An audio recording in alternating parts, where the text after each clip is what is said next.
Hello friends, ഏവർക്കും പുതിരീടിയിലേക്ക് നമസ്കാരം. അങ്ങനെ കാത്തിരിപ്പിനൊടുവിൽ നുണക്കുഴി എന്ന ചിത്രത്തിൻ്റെ പ്രിവ്യൂ റിപ്പോർട്ടൊക്കെ ഇപ്പോൾ പുറത്തുവന്നുകൊണ്ടിരിക്കുകയാണ്. അപ്ഡേഷനാണ് ഇന്നൊരു വീഡിയോ ഭാഗത്ത്.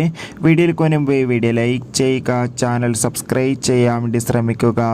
ബേസിൽ ജോസഫ്, അജു വർഗീസ്, മനോജ് കജയൻ, സിദ്ദീഖ്, ഗ്രേസ് ആൻ്റണി എന്നൊക്കെ പ്രധാന കഥാപാത്രങ്ങളായി നാളെ റിലീസ് ചെയ്യാൻ പോകുന്ന ചിത്രമാണ് നുണക്കുഴി. എല്ലാ സിനിമാ പ്രേമികളും ഒരേപോലെയാണ് ചിത്രത്തിൻ്റെ ഓരോ അപ്ഡേഷനും അറിയാൻ വേണ്ടി കാത്തിരിക്കുന്നത്. അങ്ങനെ കാത്തിരിപ്പിനൊടുവിൽ ചിത്രത്തിൻ്റെ ഏറ്റവും പ്രധാനപ്പെട്ട പ്രിവ്യൂ റിപ്പോർട്ടുകളൊക്കെ പുറത്തു വന്നിരിക്കുകയാണ്. ചിത്രത്തിൻ്റെ പ്രിവ്യൂ സൂചിപ്പിക്കുന്നത് ചിത്രം ഒരു മികച്ച കോമഡി എൻ്റർടൈൻമെൻ്റ് ആണെന്നും ചിത്രത്തിൽ ബേസിൽ ജോസഫിൻ്റെ നല്ല മികച്ച അഭിനയം തന്നെ കാണാൻ വേണ്ടി സാധിക്കുന്നുണ്ടെന്നും.